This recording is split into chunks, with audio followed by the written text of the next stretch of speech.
સમગ્ર દેશમાં પેટ્રોલ અને ડીઝલમાં ભાવ વધારો થવાથી લોકો ચિંતામાં મુકાયા છે અને ગુજરાતમાં પણ જે ભાવ વધારો થયો છે તેને લઈ હવે નાયબ મુખ્યમંત્રી હર્ષ સંઘવીનું નિવેદન સામે આવ્યું છે। તેમણે શું કહ્યું છે તેની વાત કરશું આ વિડીયોમાં। નમસ્કાર, હું છું પ્રથમ મોદી, આપ જોઈ રહ્યા છો નિર્ભય ન્યૂઝ। સમગ્ર દેશમાં જ ગઈકાલે રાત્રે 3 વાગ્યાથી પેટ્રોલ અને ડીઝલના ભાવમાં જે છે 3 રૂપિયાનો વધારો કરી દેવામાં આવ્યો છે। એટલે પેટ્રોલ જે 94 રૂપિયા હતું તે હવે 97 રૂપિયા પહોંચી ગયું છે અને જે ડીઝલ છે હવે 3 રૂપિયા પહોંચી ગયું છે। હવે આ જ મુદ્દાને લઈ આજે ગાંધીનગરમાં કેબિનેટ બેઠક જે મળવાની હતી તેના પહેલા હવે નાયબ મુખ્યમંત્રી હર્ષ સંઘવીનું આ વિષય પર નિવેદન સામે આવ્યું છે। તેમણે શું કહ્યું છે સૌ પહેલા તો તે સાંભળી લઈએ। આજે અમારા સાથી મંત્રીઓ જોડે કાર પુલિંગનો બી એક અભિયાનને આગળ વધારવા માટે અને સાથે સાથે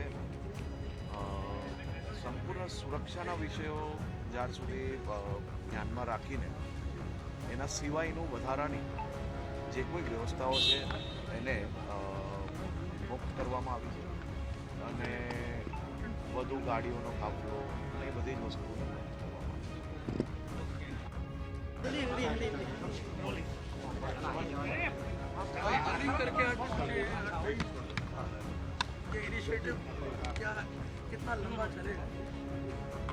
देखिए, देश के लोकप्रिय प्रधानमंत्री आदरणीय श्री नरेंद्र भाई मोदी जी द्वारा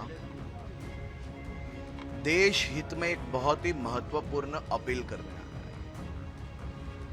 और जब कश्मीर से लेके कन्याकुमारी तक देश के आम नागरिकों ने ये अपील को अपनाया है, चारों ओर मास ट्रांसपोर्टेशन के उपयोग में बढ़ावा आया है, साथ साथ आपने देखा कि देश भर के मंत्री, मुख्यमंत्री, केंद्रीय मंत्री सभी लोगों ने ये अपील को अपना के अपनी पायलटिंग्स, काफलों में खास तौर पे कमी की गई है। हम सबकी भी एक फर्ज है कि हमारे साथी मंत्री जो हमारे पड़ोसी भी हैं, तो मोदी जी की ये अपील ये अपने आप में हम सबके लिए बहुत फ़ायदे कारक है। जो बातें, जो काम की बातें वो घर से यहाँ तक आते आते गाड़ी में हो जाती है, 2 गाड़ी के बदले 1 गाड़ी का पेट्रोल जलता है, तो ये अपने आप में टाइम भी बच रहा है, खास तौर पे काम भी हो रहा है और ईंधन भी बच रहा है। तो वर्चुअल मीटिंग अटेंड की थी, वो प्रोग्राम में नहीं गए थे, तो क्या सभी मंत्री इस पैटर्न को फॉलो करेंगे? और देखिए, यही पैटर्न पे जब से मोदी जी ने अपील की है, यही पैटर्न पे पूरे गुजरात में काम चल रहा है। और कल गुजरात के नागरिकों के लिए 300 नई बसों को लोकार्पण किया जाएगा। कोई भी प्रकार का फिजिकल कार्यक्रम उसमें नहीं रखा गया है। सीधा ही विभाग को ये सूचना दी गई है कि आपको ना कोई कार्यक्रम करना है, ना ही वर्चुअल कार्यक्रम। कल सुबह 10 बजे से मास ट्रांसपोर्टेशन में उपयोग में आने वाली ये बसेज कल 10 बजे से लोगों की सेवा में खुली रखी जाएगी। ना ही कोई कार्यक्रम, ना बसेज को एक जगह पे इकट्ठी की जाएगी, सीधा सेंटर्स पे भेजा जाएगा। तो ये अपने आप में ईंधन का भी बचाव होगा, समय का भी होगा और रुपए का भी होगा। टोटल कुछ अनुमान लगाया कितना फर्क पड़ेगा एक्सपेंसेस में? देखिए, कल कुल मिला के कल और परसों में 2 दिनों में जो पायलटिंग कार्स की कॉल्स जो मिल रहे थे उसमें 126 कॉल्स की कमी आई है। कुल मिला के अगर आप देखोगे तो 126 कॉल की कमी आई है। तो अगर 25 किलोमीटर से लेके 50 किलोमीटर तक के भी हम एवरेज लगाएंगे तो कम से कम 5000 किलोमीटर का हमारा डीजल पेट्रोल बचेगा। उसका भी एक अनुमान, अभी एक रिपोर्ट तैयार हो रहा है, ये मैं 2 दिन की बात कर रहा हूँ। और एक पायलटिंग में 3 लोग होते हैं, तो 50, अगर आप एक कॉल गिनोगे और एक कॉल पूरे दिन का गिनोगे तो 3 व्यक्ति कोई और व्यवस्था में भी लगे। तो मोदी जी की ये अपील अपने आप में देश हित में बहुत ही महत्वपूर्ण है और मैं ये मान रहा हूँ कि राज्य के हित में भी ये अपील एकदम सुपर हिट है। ऑनलाइन वर्क फ्रॉम होम की डिमांड भी की गई है।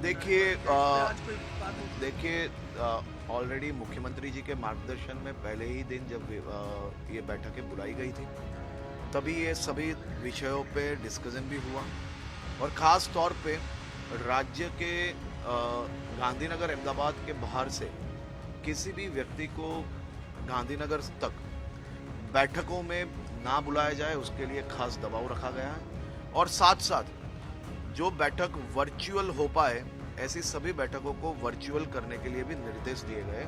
उसी के साथ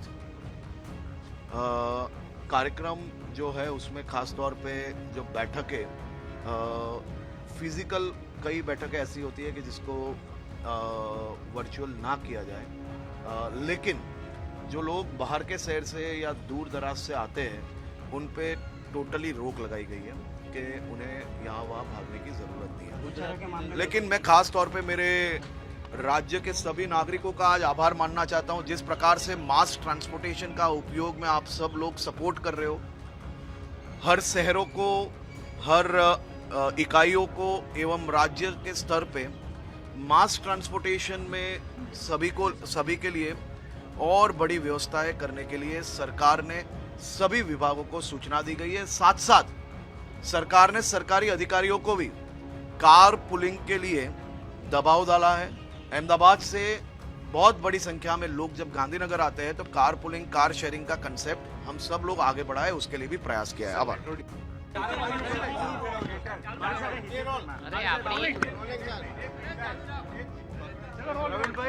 હાલની પરિસ્થિતિમાં માન્ય નરેન્દ્રભાઈએ જ્યારે અપીલ કરી હોય ત્યારે એનું આપણે સૌ પાલન પણ કરીએ ને જ્યારે ઓપ્શન અવેલેબલ હોય, જ્યારે ઈવીનું ઓપ્શન અત્યારે આખા રાજ્યની અંદર ખૂબ સારું છે.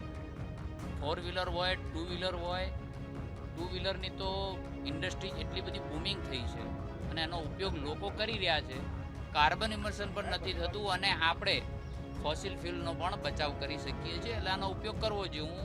હું રૂટીનમાં કરું છું, હું સાયકલ પણ ચલાવું છું, આ પણ કરીએ છીએ.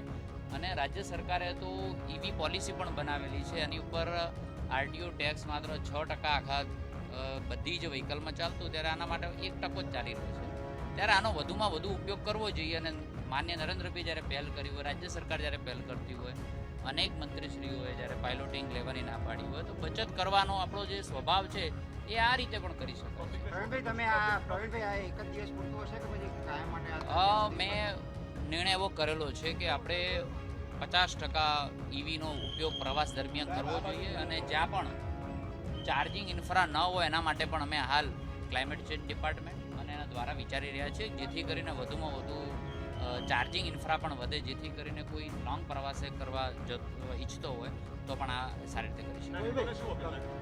નાગરિકોને એટલી જ અપીલ કરીએ છીએ કે આજે સારા એવા દરેકના ઘરમાં જ્યારે બીજું ઓપ્શન વ્હીકલનું જે છે ખરીદવાનું એ ઈવી લેતા હોય છે, તો નાગરિકને અપીલ કરીએ કે જ્યારે બીજું ઓપ્શન આપણે જ્યારે પરચેસ કરીએ ત્યારે ડીઝલ પેટ્રોલની જગ્યાએ આપણે ઈવી પસંદ કરીએ એવું વિનંતી કરું. તમારા મત વિસ્તારમાં તમે ટેલિફોનિક સંદેશો આપવાની એક નિર્ણય કર્યો છે? હા, લોકોને ઓછામાં ઓછું ગાંધીનગર આવે અને ડિજિટલના માધ્યમ દ્વારા પણ લોકોની રજૂઆત સાંભળી શકીએ એવો સંદેશો દરેકને વિનંતી કરી છે. હિન્દીમાં એટલે ત્યારે એનો ઉપયોગ કરવો જોઈએ, દરેકને વિનંતી પણ કરું છું. ફોસિલ ફ્યુલનો પણ આમાં બચાવ થતો હોય છે. અને હાલની પરિસ્થિતિ आज देश के यशस्वी बड़ा प्रधान ने जब अपील की है कि हमें कम से कम पेट्रोल डीजल का उपयोग करना चाहिए, बहुत सारे लोगों ने अपना कॉन्वे छोड़ा है. खुद बड़ा प्रधान श्री ने भी अपना कॉन्वे कम किया है. मैं सभी से अपील करता हूँ कि ज़्यादा से ज़्यादा ईवी का उपयोग करना चाहिए. और सभी गुजरात के वासियों को इतना बताना चाहता हूँ कि ईवी पॉलिसी अपनी गुजरात में भी सर्वश्रेष्ठ है. उस पर टैक्स भी ओनली 1% लगता है. तो अपना दूसरा जो व्हीकल जो कोई खरीदे तो वो ईवी खरीदे, ऐसी मैं विनती भी करता हूँ. એટલે જે રીતે અહીંયા તમે હર્ષ સંઘવીને સાંભળ્યા અને તેમના દ્વારા જે ભાવ વધારો છે તેના પર પણ વાત કરવામાં આવી ને આગામી દિવસોમાં આજે કેબિનેટની બેઠકોમાં ચર્ચાઓ પણ કદાચ વર્ક ફ્રોમ હોમને લઈ થઈ શકે છે. કેમ કે જે હિસાબથી અત્યારે સમગ્ર દેશમાં ઘણા બધા રાજ્યો છે, દિલ્હી છે અને યુપી છે, તે બધા રાજ્યોમાં અત્યારે વર્ક ફ્રોમ હોમ જે છે તે લાગુ કરી દેવામાં આવ્યું છે. અઠવાડિયામાં 2 દિવસ જે છે વર્ક ફ્રોમ હોમ કામ કરવાની વાત કરવામાં આવી છે. તો એવી જ અસર ક્યાંક ને ક્યાંક હવે ગુજરાતમાં પણ થઈ શકે છે, જેવી વાતો હવે કરવામાં કરવામાં આવી છે. સ્વાભાવિક છે, સ્થાનિક સ્વરાજની ચૂંટણી બાદ હવે ઘણા લાંબા સમય બાદ કેબિનેટ બેઠક જે છે મળી રહી છે અને તેમાં આ બધા મુદ્દાઓ પર જે ચર્ચાઓ થવાની છે તેના પર હવે સૌ કોઈનું ધ્યાન જે છે રહેલું છે. આ વિષયમાં તમારો શું અભિપ્રાય છે અમને કમેન્ટ કરી ચોક્કસથી જણાવજો અને અમારી ચેનલ નિર્ભય ન્યૂઝને લાઇક, શેર અને સબસ્ક્રાઇબ કરવાનું ભૂલશો નહીં.